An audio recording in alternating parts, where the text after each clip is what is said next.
गणानां त्वा गणपतिगुं भवामहे कविं कवीनामुपमश्रवस्तमं ज्येष्ठराजं ब्रह्मणां ब्रह्मणस्पत आनशृण्वन्नोतिभिः सीदसादनं प्रणो देवी सरस्वती वाजेभिर्वाजिनीवती धीनामवित्रयवतो गणेशाय नमः सरस्वत्यै नमः। ओम श्री गुरुभ्यो नमः। हरः ओम श्री महागणपतये नमः। सदाशिवसमारम्भां श्रीकण्ठाराध्यमध्यमां भस्मदाचार्यपर्यन्तं वन्दे गुरुपरम्परम्। सदाशिवं शिवं स्कन्दं केशवं पद्मसम्भवं नन्दीश्वरं कुम्भयोनिं भरद्वाजात्रिगौतमं नमोऽस्तु गुरवे नित्यं श्रीकण्ठशिवयोगिने श्रुतिसारशिवविशिष्टाद्वैता परभाष्यविदायिने जगद्गुरो श्रीकण्ठाराध्या रेणुकाराध्या मङ्गलं देहि प्रभो। त्रैलोक्य संपदल्लेख्य समुल्लेख्य निमित्तये सच्चिदानन्दरूपाय शिवाय ब्रह्मणे नमः। यामागुं सर्वलोकानां प्रकृतिं शास्त्रपारगात् धर्मचारिणीं शम्भो प्रणमामि परमं शिवम्। अमृतार्थप्रपन्नार्थं ब्रह्मविद्याप्रदायिनी अहर्निशमहं वन्दे तन् ईशानमनोरमं ददीचिम् उपमन्युं च मार्कण्डेयपराशरा श्वेताचार्यं तत्शिष्यं नीलकण्ठशिवाराध्यं साम्बशिवाय नमः। देवदेव महादेव देवानामभयप्रदं ಬ್ರಹ್ಮನಾರಾಯಣೀಂದ್ರಾದಿ ಸರ್ವದೇವ ಪದಪ್ರದಂ. ಶ್ರೀ ಕುಲಕರ್ಣಿಯವರು ಬರೆದಿರುವಂತಹ ಸ್ಕಂದ ಪುರಾಣ ಬ್ರಹ್ಮೋತ್ತರ ಖಂಡಾಂತರ್ಗತ ಶ್ರೀ ಶಿವಲೀಲಾಮೃತದ ಕಥಾಪಾರಾಯಣದ 2ನೇ ಸಂಚಿಕೆಗೆ ನಿಮ್ಮೆಲ್ಲರಿಗೂ ಸ್ವಾಗತ. ಇಂದು ನಾವು ಶಿವರಾತ್ರಿ ವ್ರತ ಮಹಿಮೆ ಅನ್ನೋ ಕಥೆಯ ಬಗ್ಗೆ ತಿಳಿದುಕೊಳ್ಳೋದಕ್ಕೆ ಹೋಗ್ತಾ ಇದ್ದೇವೆ. ಸೂತ ಪುರಾಣಿಕರು ಸನಕಾದಿ ಮುನಿಗಳಿಗೆ ಹೇಳ್ತಾರೆ, ಹೇ ಋಷಿಗಳಿರ, ಚಿತ್ತ ಕೊಟ್ಟು ಕೇಳಿರಿ.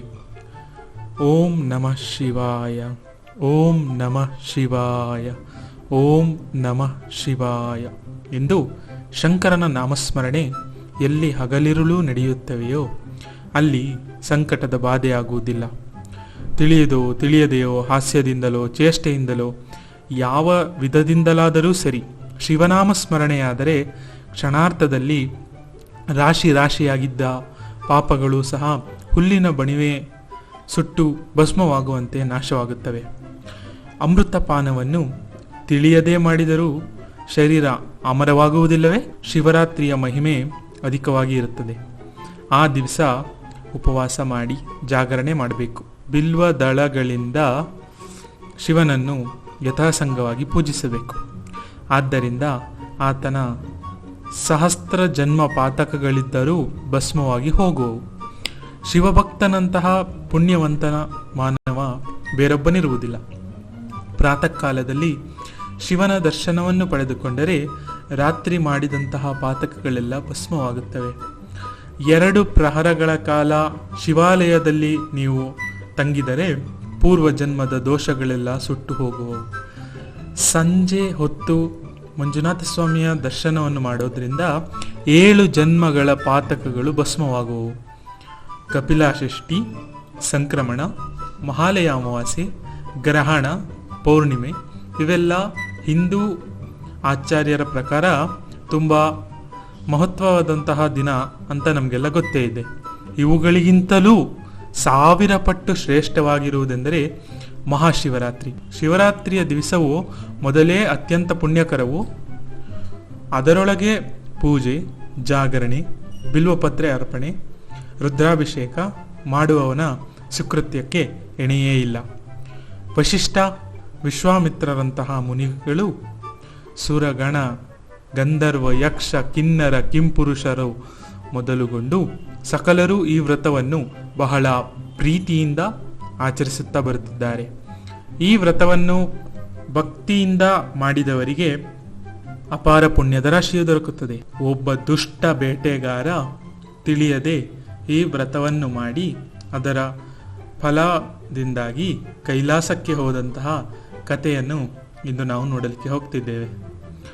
ಎಲ್ಲ ಮಾಸಗಳಲ್ಲಿ ಮಾಘ ಮಾಸವು ಪುಣ್ಯಕಾರಕ ಕೆಲಸಗಳಿಗೆ ಬಹು ಶ್ರೇಷ್ಠವಾದಂಥದ್ದು. ಪ್ರತಿ ತಿಂಗಳ ಕೃಷ್ಣ ಪಕ್ಷದಲ್ಲಿಯ ಚತುರ್ದಶಿಗೆ ಮಾಸ ಶಿವರಾತ್ರಿ ಎನ್ನುವರು.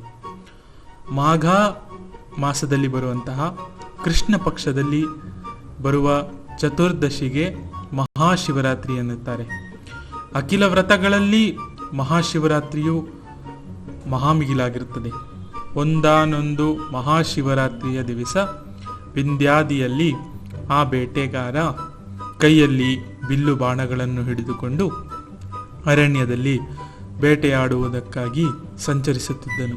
ಅಲ್ಲಿ ಅವನು ಒಂದು ಶಿವಾಲಯವನ್ನು ಕಾಣ್ತಾನೆ. ಆ ದಿವಸ ಅಲ್ಲಿ ದಿಕ್ಕು ದೇಶಗಳಿಂದ ಜನರು ಶಿವದರ್ಶನಕ್ಕಾಗಿ ಬಂದಿದ್ದರು. ದೇವಾಲಯವು ತೋರಣಗಳಿಂದ ಶೃಂಗರಿಸಲ್ಪಟ್ಟಿತ್ತು. ಅನೇಕ ಜನರು ಪೂಜೆಯನ್ನು ಮಾಡುತ್ತಿದ್ದರು.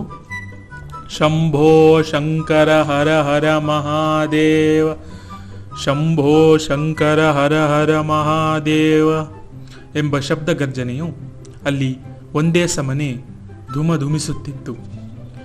ಕೆಲವರು ತಾಳ ಮೃದಂಗಗಳನ್ನು ತೆಗೆದುಕೊಂಡು ಸಪ್ರೇಮದಿಂದ ಶಿವಭಜನೆಯನ್ನು ಮಾಡುತ್ತಿದ್ದರು.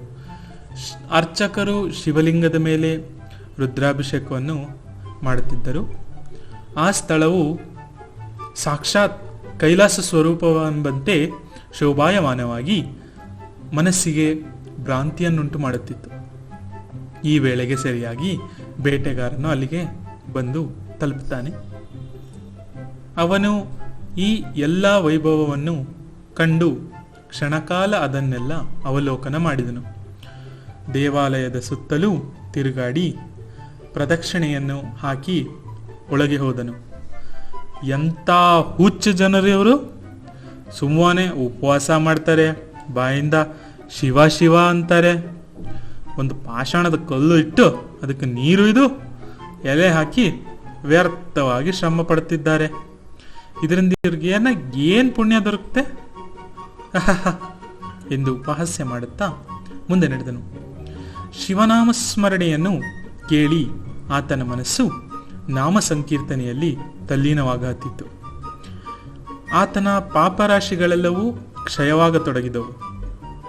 ಸಾಯಂಕಾಲದವರೆಗೂ ಅಂದು ಯಾವ ಭೇಟಿಯೂ ದೊರೆಯದ್ದರಿಂದ ಅವನಿಗೆ ಅನಾಯಾಸವಾಗಿ ಉಪವಾಸವು ಘಟಿಸಿತು. ಬೇಡನು ಹಾಗೆಯೇ ಅರಣ್ಯದಲ್ಲಿ ಸಂಚರಿಸುತ್ತಾ ಮುಂದೆ ಮುಂದೆ ಹೋಗಲಾಗಿ ಅವನಿಗೆ ಹತ್ತಿರದಲ್ಲಿ ಸರೋವರವು ಕಂಡಿತು. ಅದರ ದಂಡೆಯ ಮೇಲೆ ದೊಡ್ಡದಾದ ಒಂದು ಬಿಲ್ವ ವೃಕ್ಷ ಇತ್ತು. ಆತನು ಆ ಗಿಡವನ್ನು ಏರಿ ಕುಳಿತನು. ಇಲ್ಲಿ ಒಂದು ಮುಖ್ಯವಾದ ವಿಚಾರನ ಹೇಳೋದಕ್ಕೆ ಬರ್ತಾ ಇದ್ದೀನಿ. ತುಂಬ ಜನ ಈ ಪ್ರಶ್ನೆನ ಕೇಳಿದ್ದಾರೆ. ಮಂಜುನಾಥ ಸ್ವಾಮಿ ಭಕ್ತರ ವತ್ಸಲ, ಕರುಣಾ ಸಿಂಧು, ದೀನ ಬಂಧು ಅಂತೆಲ್ಲ ಹೇಳ್ತೀರಾ, ಆದರೆ ಕಷ್ಟನ ಅನುಭವಿಸಿ ತಪಸ್ಸನ್ನು ಮಾಡಿ ಸಾಧನೆ ಮಾಡಿದವರಿಗೆ ಮಾತ್ರ ಕೊನೆಯಲ್ಲಿ ಮಂಜುನಾಥ ಸ್ವಾಮಿಯ ಆಶೀರ್ವಾದ ಸಿಗುತ್ತೆ. ಇದಕ್ಕೆ ನಿಮ್ಮ ಉತ್ತರ ಏನು ಅಂತ ಹೀಗೆ ಗೊತ್ತಿದ್ದವ್ರು ಯಾರೊಬ್ರು ಕೇಳಿದ್ರು. ಅದಕ್ಕೆ ಇಲ್ಲಿ ಪ್ರಶ್ನೆಗೆ ಉತ್ತರ ಕೊಡಬೇಕು ಅಂತ ಆಸೆ ಪಡ್ತಾ ಇದ್ದೀನಿ. ಅದು ಏನಂದರೆ, ಈಗ ನೀವು ಈ ಕಥೆಯಲ್ಲಿ ನೋಡಿದ ಹಾಗೆ ಬೇಟೆಗಾರ ಅವನಾಗೇ ಬರಲಿಲ್ಲ. ಅವನು ತನ್ನ ಅವಶ್ಯಕತೆಗಳಿಗೋಸ್ಕರ ದೇವಾಲಯದ ಒಳಗಡೆ ಬಂದ. ಶಿವನಾಮಸ್ಮರಣೆ ಅವನಿಗೇ ಗೊತ್ತಿಲ್ಲದ ಹಾಗೆ ಅವನಲ್ಲಿ ಬದಲಾವಣೆಗಳನ್ನು ಮಾಡುತ್ತಾ, ಅವನ ಪಾಪಗಳನ್ನು ಕ್ಷಯ ಮಾಡುತ್ತಾ ಅವನನ್ನು ತನ್ನ ಮಡಿಲಿನೊಳಗಡೆ ಅಪ್ಪಿಕೊಳ್ಳುತ್ತದೆ. ಇದೇ ರೀತಿ ನಿಮ್ಮ ತಂದೆ ತಾಯಿಗಳು, ಗುರು ಹಿರಿಯರು ಯಾರೋ ಎಂದೋ, ಹೋಗಪ್ಪ ಇವತ್ತು ಸೋಮವಾರ, ಹೋಗು ಮನ್ನಸ್ವಾಮಿ ದರ್ಶನ ಮಾಡ್ಕೊಬರ, ಹೋಗು, ತಗೊಳ್ಳೋ ಪ್ರಸಾದ ತಂದಿದ್ದೀನಿ, ಈ ರೀತಿ ಯಾವುದೋ ಒಂದು ವಿಧದಲ್ಲಿ ಸ್ವಾಮಿಯ ಆಶೀರ್ವಾದ ನಿಮ್ಮ ಬಳಿಯಲ್ಲಿ ಬಂದಾಗ ಅದನ್ನು ಅವಮಾನಿಸದೆ ಸತ್ಕರಿಸಿ ನಿಮ್ಮ ಜೀವನವನ್ನು ಪಾವನಗೊಳಿಸಿಕೊಳ್ಳಬೇಕು. ಕತೆಗೆ ಮುಂದೆ ಹೋಗೋಣ. ಆತನ ಕಣ್ಣೆದುರಿಗೆ ಬಿಲ್ವದಳಗಳು ಬಹಳ ದಟ್ಟವಾಗಿ ಕಂಡುಬಂದಿದ್ದರಿಂದ ಆತನಿಗೆ ಏನೂ ಕಾಣಿಸದ ಹಾಗಾಯಿತು. ಆದ ಕಾರಣ ಅವನು ತನ್ನ ಮುಂದಿದ್ದ ಟೊಂಗೆಗಳನ್ನು ಮುರಿದು ಮುರಿದು ಚೆಲ್ಲಲಾರಂಭಿಸಿದನು. ಒಬ್ಬ ಬೇಟೆಗಾರ ಬೇಟೆ ಮಾಡೋಣ, ನೀರೈತೆ ಇಲ್ಲಿ ಅಂತ ಕೂತಿರ್ತಾನೆ. ಬಿಲ್ಪತ್ರೆ ಮರದ ಮೇಲೆ ಕೂತಿರ್ತಾನೆ. ಫುಲ್ಲು ಏನೂ ಕಾಣಿಸ್ತಿರಲ್ಲ. ಒಂದೊಂದೇ ಟೊಂಗೆನ ಮುರಿದು ಮುರಿದು ಮುರಿದು ಕೆಳಗೆ ಸಿತಾ ಇರ್ತಾನೆ. ಆದರೆ ಅಲ್ಲಿ ಬುಡದಲ್ಲಿ ಬ್ರಹ್ಮದೇವನಿಂದ ಸ್ಥಾಪಿತವಾದ ಶಿವಲಿಂಗದ ಮೇಲೆ ಅದು ಬಂದು ಬೀಳುತ್ತಾ ಇರುತ್ತೆ. ಆ ಬೇಟೆಗಾರ ಅನಾಯಾಸವಾಗಿ ಬೇಟೆಯು ಸಿಗದಿದ್ದರಿಂದ ಉಪವಾಸವು, ಬೇಟೆಯನ್ನು ಹುಡುಕುತ್ತಾ ಕುಳಿತ ಮೂಲಕ ಜಾಗರಣೆಯು, ಬಿಲ್ವದಳಗಳನ್ನು ಕೆಳಗೆ ಚೆಲ್ಲಿದ್ದರಿಂದ ಅವು ಶಿವಲಿಂಗದ ಮೇಲೆ ಬಿದ್ದ ಮೂಲಕ ಶಿವಪೂಜೆಯು ಘಟಿಸಿದ್ದವು. ಆದ್ದರಿಂದ ಆತನ ಪಾತಕಗಳೆಲ್ಲ ಭಸ್ಮವಾಗಿ ಹೋಗಿದ್ದವು. ಈ ರೀತಿ ಒಂದು ಪ್ರಹರ ದಾಟಿತು. ಆಗ ನೀರು ಕುಡಿಯುವುದಕ್ಕಾಗಿ ಒಂದು ಜಿಂಕೆ ಅಲ್ಲಿಗೆ ಬಂತು. ಅದು ಗರ್ಭವತಿಯಾಗಿತ್ತು. ಅದು ಯಮನಂತೆ ಕುಳಿತಿದ್ದ ಬೇಟೆಗಾರನನ್ನು ನೋಡಿ ಆತನು ಇನ್ನು ತನಗೆ ಬಾಣ ಹೊಡೆಯುತ್ತಾನೆಂದು ತಿಳಿದು ಹೀಗೆ ನುಡಿಯಿತು: ಹೇ ಮಹಾಪುರುಷನೇ, ನನ್ನದೇನು ಅಪರಾಧವಿಲ್ಲದೆ ನನ್ನ ಮೇಲೆ ಬಾಣವನ್ನು ಏಕೆ ಎಸೆಯುತ್ತಿ? ಮೇಲಾಗಿ ನಾನು ಗರ್ಭಿಣಿಯಾಗಿರುವೆನು. ನನ್ನನ್ನು ಕೊಂದರೆ ನಿನಗೆ ಬಾಲಹತ್ಯೆಯ ದೋಷ ಬರುತ್ತದೆ. ಒಂದು ರಥ ತುಂಬ ಜೀವಿಗಳನ್ನು ಕೊಂದರೆ ಒಂದು ಹೋತುವನ್ನು ಕೊಂದಂತಹ ಪಾಪ ಬರುತ್ತದೆ. 100 ಹೋತುಗಳನ್ನು ಕೊಂದರೆ ಒಂದು ಎತ್ತನ್ನು ಕೊಂದ ಪಾಪ ಬರುತ್ತದೆ. 100 ಎತ್ತುಗಳನ್ನು ಕೊಂದರೆ ಕೆಚ್ಚಲಿನಲ್ಲಿ ಹಾಲನ್ನು ತುಂಬಿಕೊಂಡಿರುವ ಒಂದು ಗೋವನ್ನು ಹತ್ಯೆ ಮಾಡಿದಂತಾಗುತ್ತದೆ. 100 ಗೋಗಳನ್ನು ಹತ್ಯೆ ಮಾಡಿದರೆ ಒಂದು ಬ್ರಹ್ಮಹತ್ಯೆಯಾಗುತ್ತದೆ. 100 ಬ್ರಾಹ್ಮಣರನ್ನು ಹತ್ಯೆ ಮಾಡುವುದು ಒಂದು ಸ್ತ್ರೀ ಹತ್ಯೆ ಮಾಡುವ ದೋಷಕ್ಕೆ ಸಮನಾಗಿರುತ್ತದೆ. 100 ಸ್ತ್ರೀಯರನ್ನು ಹತ್ಯೆ ಮಾಡಿದರೆ ಒಬ್ಬ ಗುರು ಹತ್ಯಾ ಪಾಪಕ್ಕೆ ತಗುಲಿದ ಸಮಾನವೇ ಸರಿ. 100 ಗುರುಗಳನ್ನು ಹತ್ಯೆ ಮಾಡಿದರೆ ಒಂದು ಗರ್ಭಿಣಿ ಸ್ತ್ರೀಯನ್ನು ಕೊಂದಂತೆ. ಆದ ಕಾರಣ ನಿರಪರಾಧಿಯಾದ ನನ್ನನ್ನು ಕೊಂದು ಇಷ್ಟು ದೊಡ್ಡ ಪಾಪದ ಯಜಮಾನನಾಗಬೇಡ. ಆಗ ಅವನು ಇದಕ್ಕೆಂದನು: ನೀನು ಮೃಗರೂಪವನ್ನು ಧರಿಸಿ ಮನುಷ್ಯನಂತೆ ಆಡುವ ಮಾತುಗಳನ್ನು ಕೇಳಿ ನನಗೆ ಆಶ್ಚರ್ಯವಾಗುತ್ತಿದೆ. ನಿನಗೆ ಇಂತಹ ಜ್ಞಾನವು ಹೇಗೆ ಪ್ರಾಪ್ತವಾಗಿರುತ್ತದೆ? ನಾನು ಇವತ್ತಿನ ದಿವಸ ಉಪವಾಸವಿರುವೆನು. ಅಲ್ಲದೆ ಮನೆಯಲ್ಲಿ ಹೆಂಡತಿ ಮಕ್ಕಳು ಬೆಳಗ್ಗಿನಿಂದ ನಾನು ತರುವ ಬೇಟೆಗಾಗಿ ದಾರಿ ಕಾಯುತ್ತಿದ್ದಾರೆ. ಆದರೆ ನಿನ್ನನ್ನು ನೋಡಿ ನನಗೆ ದಯೆ ಉಂಟಾಗಿದೆ. ನಿನ್ನ ಈ ಚರಿತ್ರೆಯನ್ನು ಕೇಳುವ ಕುತೂಹಲವು ನನಗಾಗಿದೆ. ನಿನ್ನ ಅಳಲು ಏನಿದೆ ಅದನ್ನು ನನ್ನ ಮುಂದೆ ತೊಡಿಕು. ವ್ಯಾಧನ ಈ ಮಾತುಗಳನ್ನು ಕೇಳಿ ಜಿಂಕೆಯು ಆತನಿಗೆ ಹೇಳಲಾರಂಭಿಸಿತು: ಸುರರು ಅಸುರರು ಕೂಡಿ ಕ್ಷೀರ ಸಮುದ್ರವನ್ನು ಮಂಥನ ಮಾಡುತ್ತಿದ್ದರು. ಅದರೊಳಗೆ 14 ರತ್ನಗಳು ಬಹುಸಾಹಸದಿಂದ ಹೊರಗೆ ತೆಗೆಯುತ್ತಿದ್ದರು. ಆ ರತ್ನಗಳೊಳಗೆ ರಂಭೆ ಎಂಬ ಸುಂದರವಾದ ರತ್ನ ಹೊಂದಿತ್ತು. ಆ ರತ್ನ ಬೇರೆ ಯಾರೂ ಅಲ್ಲ, ನಾನೇ. ನನ್ನ ಸ್ವರೂಪವು ಅತ್ಯಂತ ಸುಂದರವಾಗಿತ್ತು. ಸಕಲ ದೇವತೆಗಳು ನನ್ನನ್ನು ನೋಡಿ ಮೋಹಿತರಾಗುತ್ತಿದ್ದರು. ನನ್ನ ಗಾಯನವೋ ಆಹಾ, ಕೇಳುವುದಕ್ಕಾಗಿ ಸುರಾಸುರರೆಲ್ಲ ಬಂದು ಕುಳಿತುಕೊಂಡು ಬಿಡುತ್ತಿದ್ದರು. ನನ್ನ ರೂಪ, ನೃತ್ಯ, ಗಾಯನ ಕಲೆ, ಅಹಂಕಾರ, ಅಭಿಮಾನವಾಗಿ ನಾನು ಭ್ರಷ್ಟಳಾಗಿ ಹಿರಣ್ಯ ನಾಮಕ ರಾಕ್ಷಸನ ಬಳಿಗೆ ಹೋಗಿ ನಿಂತೆನು. ಹಾಗೂ ಆತನ ಸಹವಾಸದಿಂದ ನಾನು ಶಂಕರನ ಭಜನೆ ಪೂಜೆ ಮಾಡುವುದನ್ನು ನಿಲ್ಲಿಸ್ಬಿಟ್ಟೆ. ಒಂದು ದಿವಸ ಆ ಅಸುರನು ಬೇಟೆಗಾಗಿ ಅರಣ್ಯಕ್ಕೆ ಹೋಗುವಾಗ ನಾನು ಮಾಡಿದ ತಪ್ಪಿನ ಅರಿವಾಗಿ ಶಂಕರನ ದರ್ಶನಕ್ಕಾಗಿ ಕೈಲಾಸಕ್ಕೆ ಹೊರಟೆನು. ಆಗ, ಹೇ ಪಾಪಿಷ್ಟಳೆ, ನೀನು ಅಧಪತನವನ್ನು ಹೊಂದಿರುವೆ. ನೀನು ಮೃತ್ಯುಲೋಕದಲ್ಲಿ ಸಖಿಯರ ಜೊತೆಗೆ ಮೃಗರೂಪವನ್ನು ಹೊಂದು, ಹಾಗೂ ಹಿರಣ್ಯ ದೈತ್ಯನು ಕೂಡ ಮೃಗನಾಗಿ ನಿಮ್ಮ ಜೊತೆಗೆ ಬರುವನು. ಹೀಗೆ ಶಂಕರನು ನನಗೆ ಶಾಪ ಕೊಟ್ಟನು. ಆಗ ನಾನು ಶಂಕರನ ಪ್ರಾರ್ಥನೆಯನ್ನು ಮಾಡಿದೆನು. ಹೇ ಶಂಭುವೆ, ನೀನು ಅನಾಥನಾಥನು, ದೀನ ರಕ್ಷಕನು, ಪರಮ ದಯಾಳುವು. ನಾನು ನಿನ್ನನ್ನು ನಂಬಿ ನಿನ್ನ ದರ್ಶನಕ್ಕೆ ಬಂದಿಹೆನು. ನಮ್ಮ ಅಪರಾಧಗಳು ಪರ್ವತೋಪಾದಿಯಲ್ಲಿ ರಾಶಿ ರಾಶಿಯಾಗಿವೆ. ನಿನ್ನ ದರ್ಶನ ಮಾತ್ರದಿಂದ ಅವೆಲ್ಲ ನಾಶವಾಗಿ ಹೋಗುವಂತಹದ್ದು.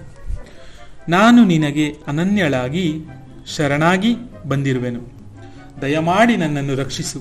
ನನ್ನ ಈ ಪ್ರಾರ್ಥನೆಗಳನ್ನು ಕೇಳಿ ನನಗೆ ಶಂಕರನು ಈ ಶಾಪಕ್ಕೆ ಉಪಶಮನವನ್ನು ಕೊಟ್ಟನು.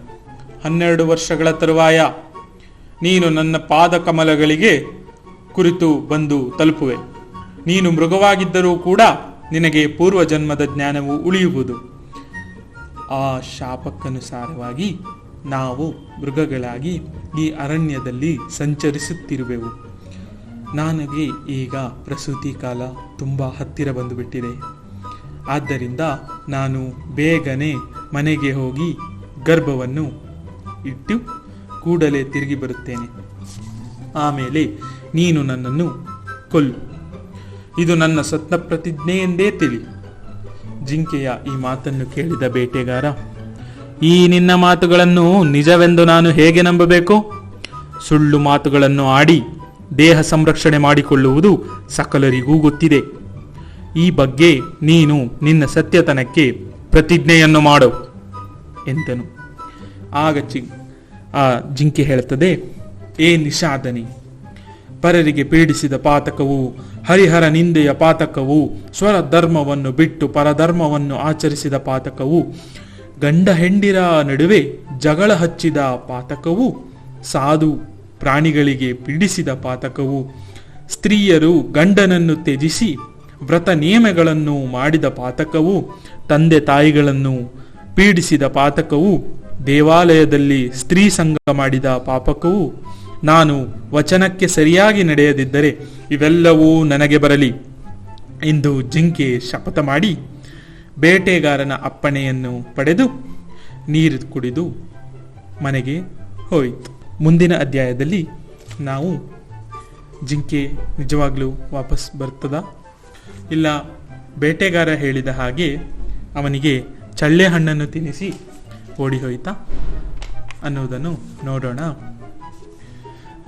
ಕೊನೆಯಲ್ಲಿ ತುಂಬ ತಪ್ಪಾಗಿರುವ ಕಾರಣ ಶ್ರೀ ಸ್ವಾಮಿಯ ಪಾದಾರವಿಂದಗಳಿಗೆ ಕ್ಷಮಾ ಪ್ರಾರ್ಥನಾ ಮಂತ್ರವನ್ನು ಹಾಡಿಬಿಡುತ್ತೇನೆ. ಯದಕ್ಷರ ಪದ ಭೃಷ್ಟಂ ಮಾತ್ರಾಹೀನಂ ಕ್ರಿಯದ್ಭವೇತ್ ತತ್ಸರ್ವ ಕ್ಷಮ್ಯತಾ ದೇವಂ ಪರಮೇಶ್ವರ ನಮೋಸ್ತುತೆ. ವಿಸಾರ ಬಿಂದು ಮಾತ್ರಾಣಿ ಪದ ಪಾದಾಕ್ಷರಾಣಿ ಚ ನ್ಯೂನಾನಿ ಚ ಅತ್ರಿತಾನಿ ಚ ಕ್ಷಮಸ್ವ ಪರಮೇಶ್ವರ. ಅಪರಾಧ ಸಹಸ್ರಾಣಿ ಕ್ರಿಯಂತೆ ಹರನಿಶಂ ಮಯೇತ್ ದಶೋಮಹಂ ಮಿತಿಂ ಮಧ್ವಂ ಕ್ಷಮಸ್ವ ಪರಮೇಶ್ವರ. ಅನ್ಯತಾ ಶರಣಂ ನಾಸ್ತಿ ತ್ವಮೇವ ಶರಣಂ ಮಮ ತಸ್ಮಾತ್ ಕಾರುಣ್ಯ ಭಾವೇನ ರಕ್ಷ ರಕ್ಷ ಪರಮೇಶ್ವರಿ. ಅನ್ಯತಾ ಶರಣಂ ನಾಸ್ತಿ ತ್ವಮೇವ ಶರಣಂ ಮಮ ತಸ್ಮಾತ್ ಕಾರುಣ್ಯ ಭಾವೇನ ರಕ್ಷ ರಕ್ಷ ಪರಮೇಶ್ವರ. ಏತತ್ ಸರ್ವಂ ಶ್ರೀ ಉಮಾಮಹೇಶ್ವರ ಪರಬ್ರಹ್ಮಣಾರ್ಪಣಮಸ್ತು. ಲಲಿತಾಂಬಿಕೆ ಸಮೇತ ಶ್ರೀ ಸಾಂಬಶಿವಾರ್ಪಣಮಸ್ತು. ಶ್ರೀಮತಿ ಗೌರಿ ಸಮೇತ ಸಾಂಬಶಿವಾರ್ಪಣಮಸ್ತು. ಶ್ರೀಮತಿ ಗಾಯತ್ರಿ ಸಮೇತ ಸಾಂಬಶಿವಾರ್ಪಣಮಸ್ತು. ಶ್ರೀಮತಿ ಭದ್ರಕಾಳಿ ಸಮೇತ ವೀರಭದ್ರೇಶ್ವರಾರ್ಪಣಮಸ್ತು. ಕರಚರಣ ಕೃತಂ ವಾ ಕಾಯಜಂ ಕರ್ಮಜಂ ವಾ ಶ್ರವಣನಯನಜಂ ವಾ ಮಾನಸಂ ವಾ ಪರಾಧಂ ವಿಹಿತಂ ಅವಿಹಿತಂ ವಾ ಸರ್ವಮೇಧಶಮಸ್ವತ್. ಜಯ ಜಯ ಕರುಣಾಬ್ಧೆ ಶ್ರೀ ಮಹಾದೇವ ಶಂಭೋ. ಮಾತಾ ಚ ಪಾರ್ವತಿ ದೇವಿ ಪಿತಾ ದೇವೋ ಮಹೇಶ್ವರ. ಬಾಂಧವ ಶಿವ ಭಕ್ತಾನಾಂ ಸ್ವದೇಶೋ ಭುವನತ್ರಯಂ. ಸಾಂಬ ಶಿವಾಯ ನಮಃ. ಸಾಂಬ ಶಿವಾಯ ನಮಃ. ಸಾಂಬ ಶಿವಾಯ ನಮಃ.